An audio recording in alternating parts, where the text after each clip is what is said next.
আসসালামু আলাইকুম ভিউয়ার্স, কেমন আছেন সবাই? আশা করছি সবাই ভালো আছেন। আমিও আলহামদুলিল্লাহ ভালো আছি। তো নতুন আরেকটি ব্লগ নিয়ে চলে আসলাম আপনাদের মাঝে। আর এই তো সকালবেলা ব্যালকনি থেকে দাঁড়িয়ে দেখতেছিলাম আর কি, বাচ্চারা হচ্ছে এখানে কাজ করছিল, মানে বালু নিয়ে আসছিল আর কি। তো এখানে হচ্ছে আমার 3টা কাজিন। তো ওরা হচ্ছে যেহেতু ছোট, তো ওদের তুলনায় মানে ভালোর যে ইয়াটা আর কি, সেটা বেশি ভারী হয়ে গিয়েছে, তাই ওদের আনতেও কষ্ট হচ্ছে।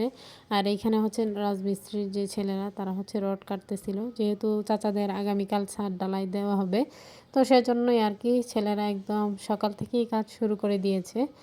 তো সেগুলি আর কি সমান করে করে কেটে নিতেছিল, সেগুলি দেখছিলাম মেয়েকে নিয়ে ব্যালকনি থেকে দাঁড়িয়ে।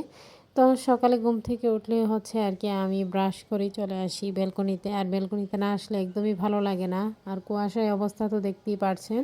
তো যেহেতু আগামীকাল ছাদ ঢালাই দেওয়া হবে, তাই দেখেন এখানে কিন্তু ইট থেকে শুরু করে সিমেন্ট, তাছাড়া হচ্ছে বালি, সব কিছু নিয়ে আসা হয়েছে বেশি বেশি করে।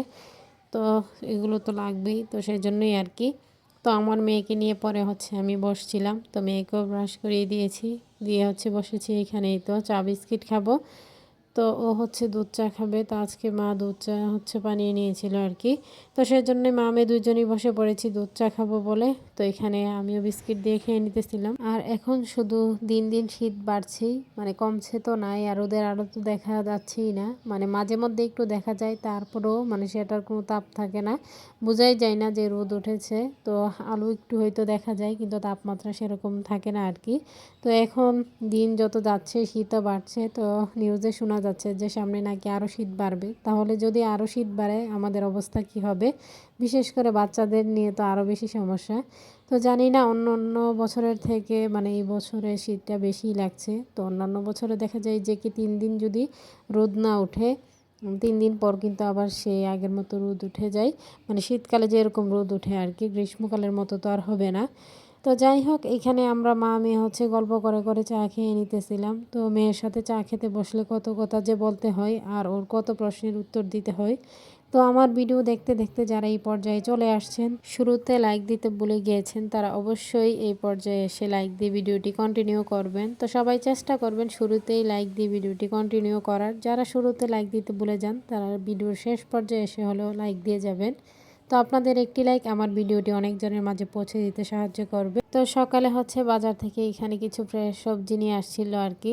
তো শীতকালীন যে সবজিগুলো হয় আর কি, তো এখানে হচ্ছে ছিল ফুলকপি, টমেটো, তাছাড়া করলা। আর এই যে সিমগুলো দেখতে পারতেছেন, সিমগুলো খুবই সুন্দর ছিল, একদম বিচিওয়ালা সিমগুলো আর কি, যেগুলো শুটকি দিয়ে মাছ দিয়ে রান্না করলে খুবই ভালো লাগে খেতে। আর এখানে ছিল ধনিয়া পাতা, নতুন আলু, আর সেই সাথে হচ্ছে ক্ষীরাও নিয়ে আসছিল। আর শীতকালে কিন্তু ক্ষীরাগুলো খেতে ভালো লাগে, আর এখন যেহেতু মানে ঠান্ডাটাও বেশি, তাই সেরকমভাবে খাওয়া হয় না।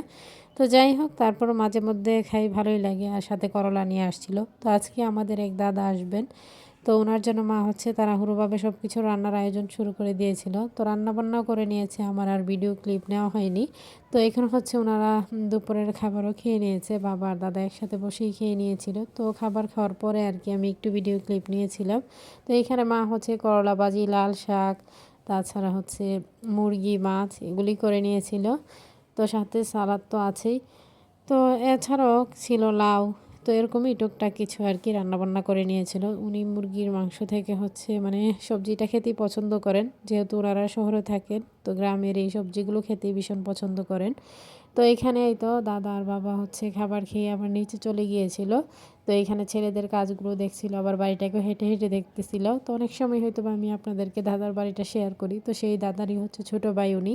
তো এখানে চাচার সাথেও কথা বলতেছিল, পরে ওনারা চলে যায়। আর আমার মেয়ে বিকেল দিকে বলতেছিল যে সে আপেল খাবে, তো মা হচ্ছে এখানে ছিলিয়ে দিয়েছে। তো ছিলিয়ে দেওয়ার পর এক পিস নিয়েছিল, এরপর আর নেওয়ার খবর নাই। পরে হচ্ছে আমি খেয়ে নিয়েছিলাম। তো সে এরকমটাই করে। তো এরপর বিকেলে তার মামার সাথে গিয়েছিল বাইরে হাঁটতে। তার মামা বাগনি কিছুক্ষণ বাহির থেকে হেঁটে আসলো। তো বাহির থেকে এসে সে হচ্ছে টুপি আর শীতের পোশাকগুলো খুলে নিতেছিল, এটা সে সবসময় আর কি বাহির থেকে আসলে সাথে সাথেই খুলে ফেলবে। তো আমি বলতেছিলাম একটু পরে রাখো, যেহেতু অনেক ঠান্ডা, তো সে পরে রাখবে না। তো সবার কাছে আমার ছোট্ট একটি রিকোয়েস্ট, কেউ স্কিপ করবেন না, পুরো ভিডিওটি দেখে নেবেন। ভিডিওর কোনো অংশ দেখে যদি আপনাদের একটু ভালো লেগে থাকে লাইক কমেন্ট শেয়ার করে দিবেন। আমার ছোট্ট চ্যানেলটিকে সাবস্ক্রাইব করে বেল আইকনটি বাজিয়ে দিবেন। যারা নতুন ভিউয়ার্সরা জয়েন হয়েছেন আমার পরিবারে, তারা অবশ্যই যদি আমার ভিডিওটি আপনাদের একটু ভালো লেগে থাকে সাবস্ক্রাইব করে পাশে থাকবেন।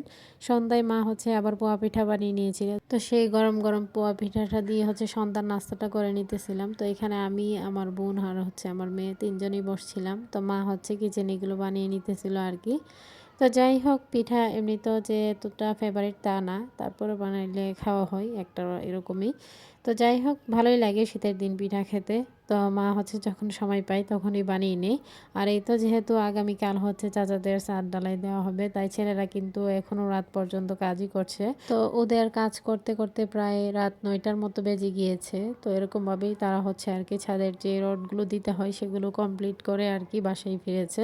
তো এখান থেকে আমি বাহিরের অবস্থাটা দেখতেছিলাম যে কি পরিমাণের কুয়াশার জন্য কোনো কিছুই দেখা যাচ্ছিল না।